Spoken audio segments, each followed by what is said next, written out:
Всем доброй ночи, друзья мои.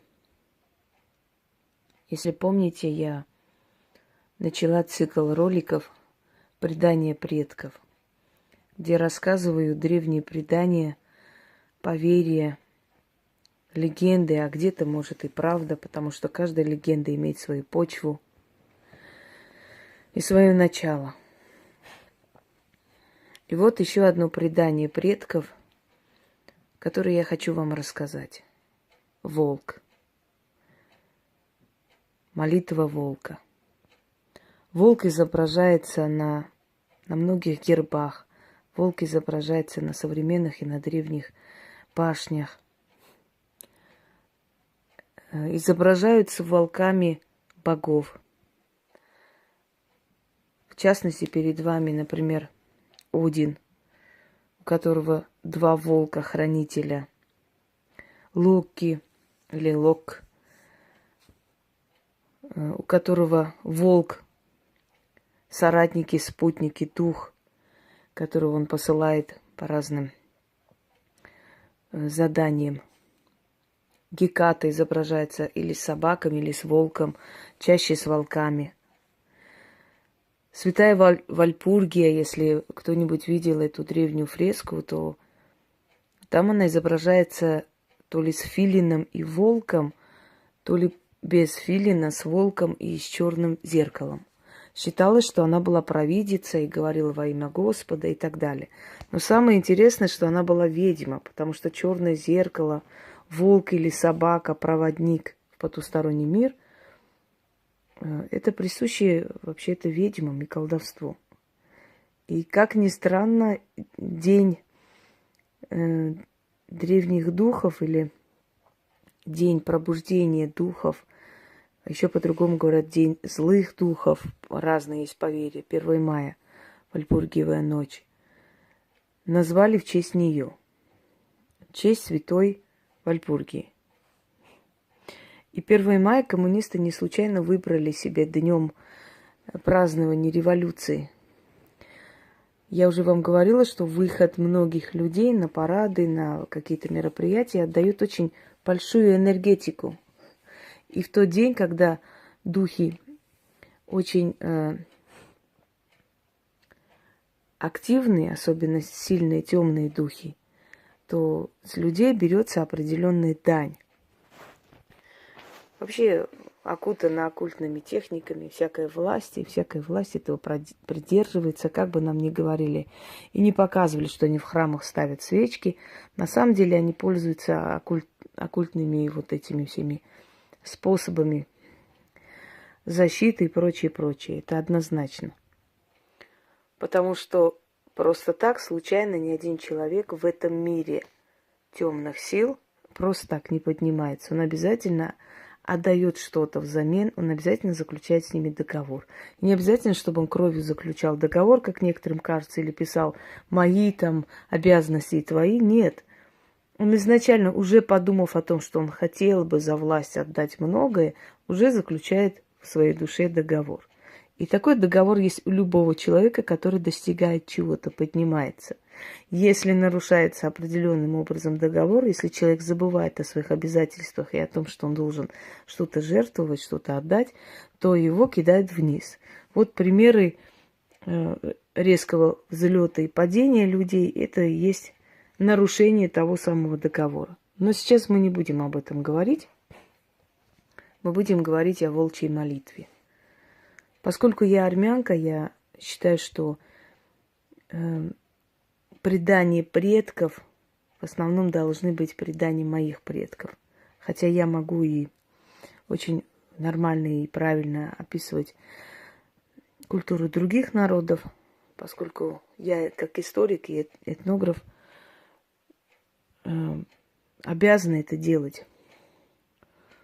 Я обязана это знать, вникать в культуру каждого человека, каждого народа. По этнографии у меня очень много было защищено различных работ. Ну да ладно. Перейдем к волкам. К волку, точнее. Вой волка, вы все слышали. Холодящий душу вой, который ну, заставляет и бояться, и уважать природу. Что бы означал этот вой? Есть разные легенды, предания о волчьем вое. В частности, народы, скажем, американские индейцы, да? У них тотем волк, у этрусков был тотем волк, у римлян волчица кормила первых царей, основателей Рима. У чеченцев тотем волк. То есть даже религии, которые пришли на смену древних религий, не смогли стереть с памяти человечества волка. Как говорят вайнахи, почему волка выбрали, они избрали себе как главный символ.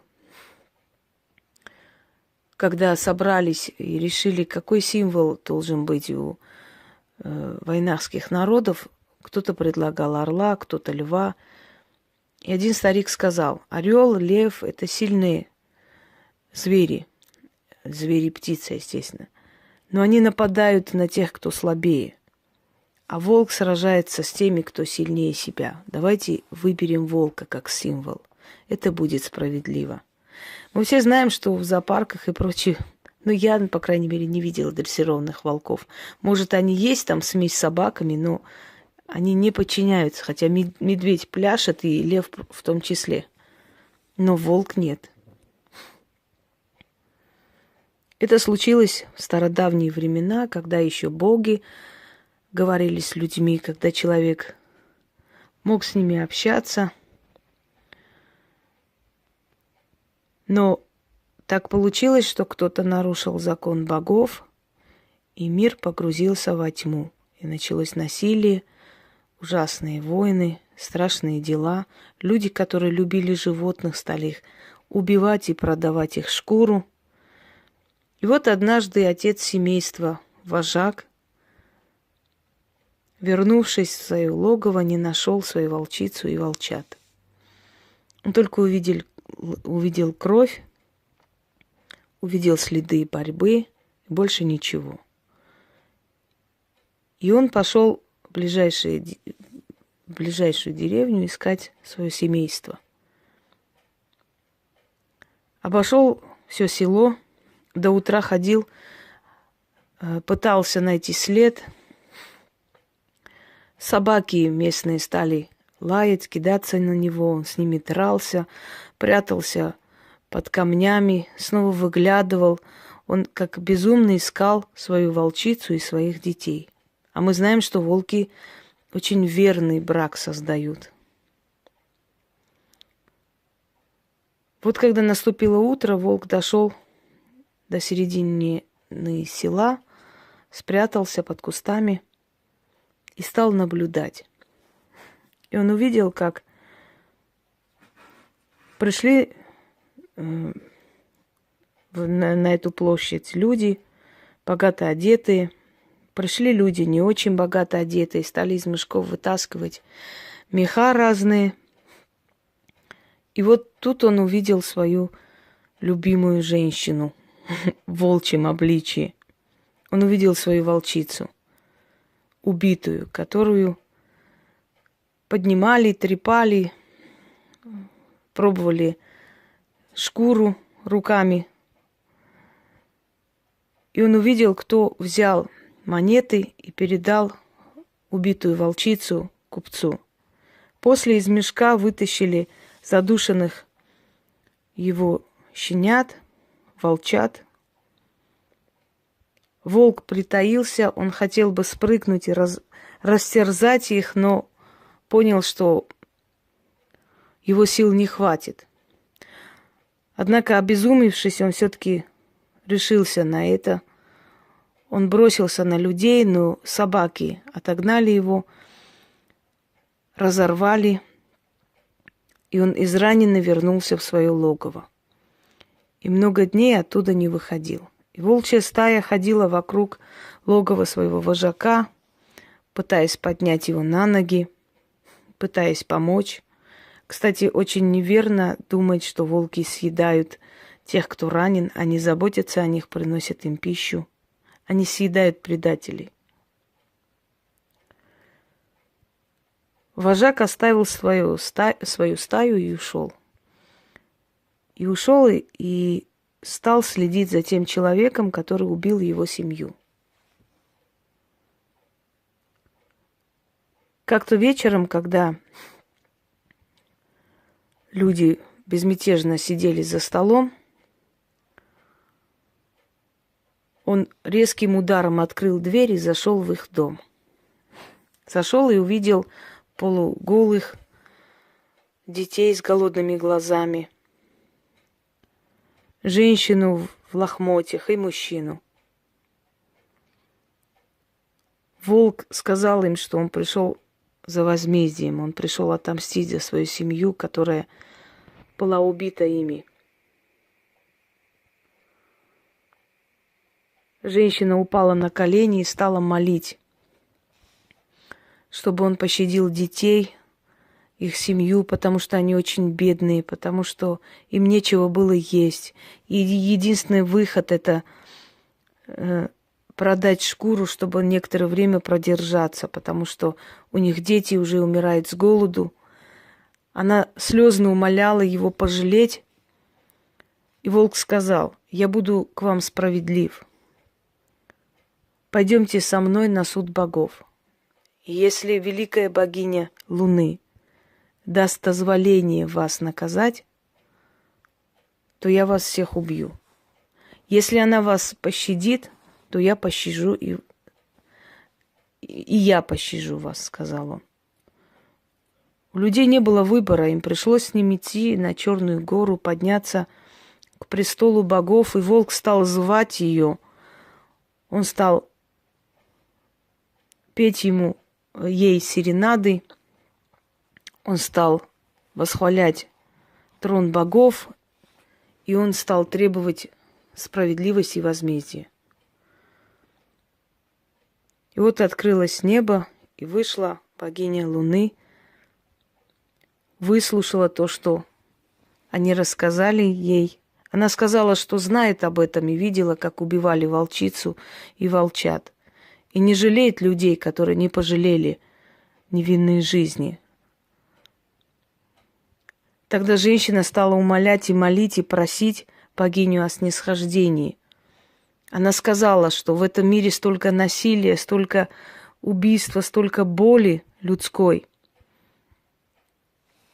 Почему именно их наказывают за это? Богиня не стала говорить с ними, она не простила их, она просто скрылась за темными тучами, оставив волку выбор: отомстить за свою семью или отпустить людей. И тогда волк сказал: «Пусть будет по-вашему. Я обойду весь мир и посмотрю, есть ли такое насилие, такая боль, которую я испытал. И если есть такая страшная боль, то я сам попрошу богов вас пощадить. Но если моя боль страшнее всех, то вам пощады не будет». Сказал он, отвернулся и стал бродить по миру. И увидел волк страшные вещи. Он видел, как оставляют своих детей. Он видел, как продаются в рабство люди. Он видел разорение, разрушение целых селений и городов. Он видел, как народы уничтожают друг друга. Видел голодных детей, которые лежали на телах матерей. Он видел бесчеловечность человека и ужаснулся, что он сам хищник, и такое он сделать бы не смог. И он сказал себе: «О боги, я всю свою жизнь убивал, я кормил свою семью и стаю, но я убивал, потому что был голоден. Я никогда не убивал ради удовольствия, я не причинял боль, я не наслаждался муками своей жертвы. Я убивал мгновенно, чтобы лишить его боли. Но что делает человек? Он вернулся к семье, которая лишила его семьи. Он сказал: я видел такое, что моя боль по сравнению с той болью, которую испытывает человечество, ничто. и я вас прощаю, но боги вас не простят. Однако я сделаю все, чтобы боги простили вас. Я буду просить их, я буду молить каждую ночь. Я передам своим детям и внукам, чтобы они просили богов усмирить человека, привести в чувство человека, снять у человека эту злобу из сердца. Я буду просить о милосердии к вам за то, что вы творите в этом мире, сказал волк и ушел. И вот с тех пор волк каждую ночь, как только луна поднимается, или безлунную ночь, когда приходит час тьмы и время, когда открываются врата к престолу богов, волк преклоняет колени, смотрит вверх и начинает молить богов о прощении за все человечество. И вот с тех древних времен волк передал своим детям этот завет. Просить, молить о пощаде у богов за то злодеяние, за те ужасные преступления, которые творят люди. Волк молит за нас прощения у богов, чтобы боги не уничтожили этот мир, чтобы они вразумили человека, чтобы они сохранили этот мир нам и нашим потомкам. Поэтому, дорогие друзья, не судите волка за то, что он молится за вас, за то, что он возносит хвалу богам и умоляет их простить вам ваши ужасающие прегрешения, которые вы совершаете в этой жизни. Волк молится за нас всех. Вот, собственно, история волка и его молитвы к богам, которые оставили нам наши предки, как великое предание, как уникальный рассказ о том, почему нужно любить и уважать и природу, и волка, и хищных зверей, которые там обитают, потому что все имеют право жить. А тот волк, которого мы боимся, которого мы считаем врагом, на самом деле тот, что молит о прощении наших преступлений, молит богов простить и спасти человечество.